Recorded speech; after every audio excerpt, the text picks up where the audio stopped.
Assalamualaikum warahmatullahi wabarakatuh. Alhamdulillahirabbil alamin wa bihi nasta'in ala umuri dunya waddin. Wassalatu wassalamu ala sayyidina Muhammadin wa ala alihi wa sahbihi ajmain. Amma ba'd.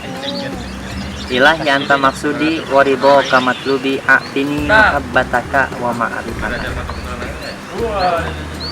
Anak-anakku semua, apa kabar? Semoga Allah selalu memberikan kesehatan dan kesempatan untuk kita semua, untuk bisa bertemu, untuk bisa belajar terus dalam kehidupan ini. Mengenai kehidupan ini, manusia, kita semua harus mampu berjuang melawan rasa bodoh, berjuang dari kelaparan. Masih banyak perjuangan. Tentang perjuangan ini, saya jadi ingat sebuah cerita dari Nabi Zulkarnain. Nabi Zulkarnain di sini bukan hanya nabi saja, tapi beliau juga panglima perang, raja juga. Kerajaannya sangat luas dari barat sampai timur. Apa itu ceritanya? Seperti ini. Suatu hari Nabi Zulkarnain mengajak para sahabatnya pergi berjalan-jalan. Nah, Nabi Zulkarnain mengajak jalan-jalan tidak ke sebuah tempat wisata, tapi beliau mengajak para sahabat, para pasukannya, para umatnya ini ke sebuah gua. Ketika diajak ke sebuah gua, sebagian pasukan dan umatnya bertanya, "Wahai nabiku, wahai rajaku, ada apa gerangan? Kiranya kami harus diajak ke tempat ini." Lantas Nabi Zulkarnain menjawab, "Wahai umatku, para pasukanku, saya mengajak ke tempat ini agar kalian mengerti arti sebuah perjuangan."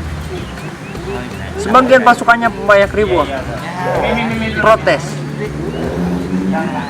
"Wahai Nabi, kenapa kami harus diajak ke tempat gua seperti ini yang gelap begini?" Akhirnya dengan tidak banyak jawab lagi, Nabi Zulkarnain memerintahkan, "Wahai pasukanku, sekarang kalian gak usah banyak bertanya. Masuk ke dalam gua. Kalian masuk ke dalam gua. Tanpa alat penerang, tanpa api." Pasukannya nambah bingung. Waduh, ini kok rajaku, nabiku kok tega begini? Masuk ke gua, ke tempat yang gelap, kok tega? Nanti kalau kesandung, kalau jatuh gimana? Akhirnya di sini Nabi Zulkarnain memberikan arahan. "Ingat, wahai pasukanku, ketika kalian masuk ke gua sana, tolong kalian meraba-raba dinding-dinding gua. Ketika kalian meraba dinding gua, merasakan sesuatu, ada sesuatu, ambil sebanyak-banyaknya. Ingat, ketika ambil sesuatu, yang ngambil banyak itu menyesal, yang ngambil sedikit menyesal, yang tidak ngambil juga menyesal." Semakin bingung para pasukan, semakin pusing para umat-umat Nabi Zulkarnain. "Ya Nabi, kalau semuanya menyesal bagaimana? Bagaimana kami bisa memilih?" Akhirnya Nabi Zulkarnain tanpa jawab lagi, "Sudah, kalian masuk." Akhirnya ketika disuruh masuk, semua para pasukan, para umatnya Nabi Zulkarnain ini masuk ke dalam.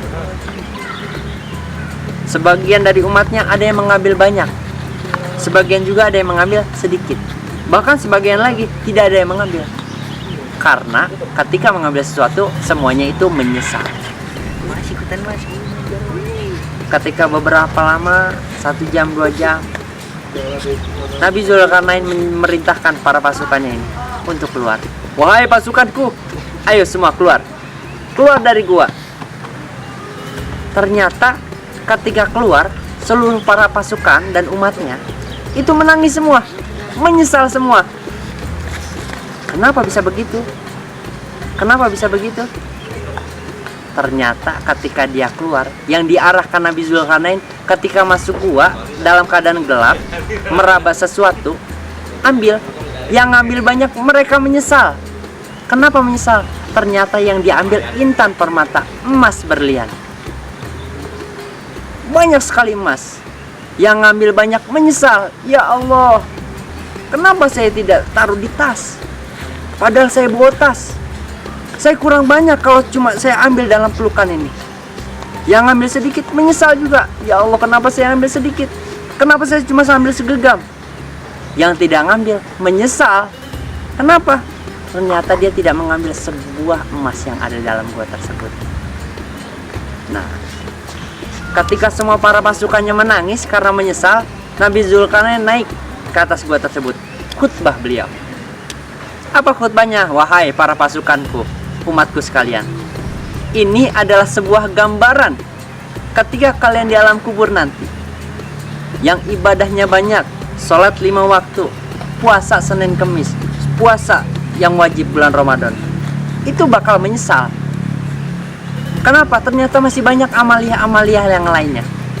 Yang ibadahnya sedikit, yang hanya mengejarkan yang fardu-fardu saja, menyesal juga. Kenapa? Ternyata ada banyak sunnah-sunnah. Bahkan yang tidak ibadah sekalipun menyesal banget. Kenapa? Minta dibalikin. Minta dibalikin. Kebalikin kemana? Ke dunia untuk berbuat ibadah. Nah, untuk anak-anak sekalian, dari cerita di sini, kalian semua khususnya kelas 3.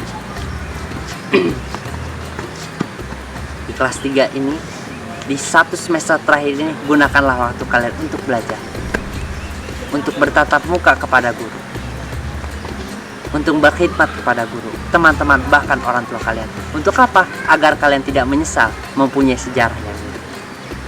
Mungkin hanya itu saja cerita yang bisa Bapak sampaikan. Semoga bermanfaat. Semoga kalian lebih mengutamakan waktu kalian, karena ingat, hidup kalian harus dibuat smart, cerdas. Cerdas memilih waktu, memilih teman, dan memilih cita-cita. Harus sukses, harus hebat, dan harus bermanfaat. Kurang lebihnya mohon maaf. Wallahul muwaffiq ila aqwamit thoriq. Assalamualaikum warahmatullahi wabarakatuh.